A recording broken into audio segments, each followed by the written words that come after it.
बिस्मिल्लाहिर्रहमानिर्रहीम। अस्सलाम वालेकुम। शुरू अल्लाह के नाम से जो बड़ा मेहरबान नहायत रहम करने वाला है। प्यारे दोस्तों, आज मैं आपको कौम आद का वाक़या सुनाती हूँ। कौम आद जो दुनिया की सबसे ताकतवर कौम थी, तो फिर इनके वो कौन से गुनाह थे जो इनके लिए बाइस अज़ाब बने। कहते हैं तूफ़ान नूह थम जाने के बाद हज़रत नूह अलैहिस्सलाम ने अपने तीनों बेटों को दुनिया के मुख्तलिफ़ कोनों में भेजा ताकि दुनिया फिर से आबाद हो सके। हज़रत नूह के बेटे साम की नस्ल में एक ताकतवर सरदार की पैदाइश हुई जिसका नाम आद था।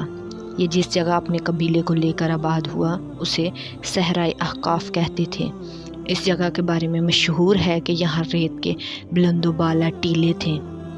यहाँ कौम आद के 13 कबीले आबाद थे।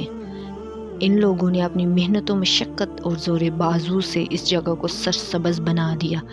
कौम आद दुनिया के सबसे ताकतवर कौम और कद में सबसे लंबे लोग थे।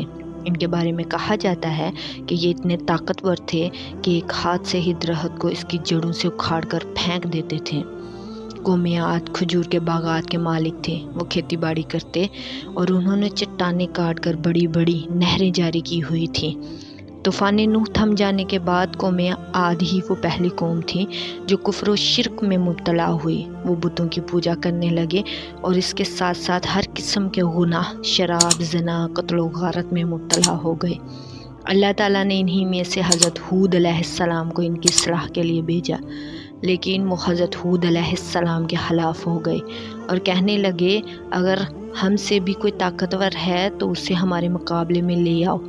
चनाचा अब इन पर अज़ाब का वक्त करीब आ गया था।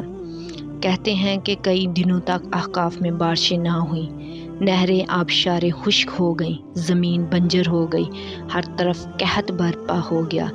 हज़रत हूद अपने मानने वालों को लेकर अहकाफ की बस्ती से अलहदा हो गए। अहकाफ पर काले बादल मंडलाने लगे और तेज़ आंधी चलने लगी जिसने सबके दिल दहला दिए।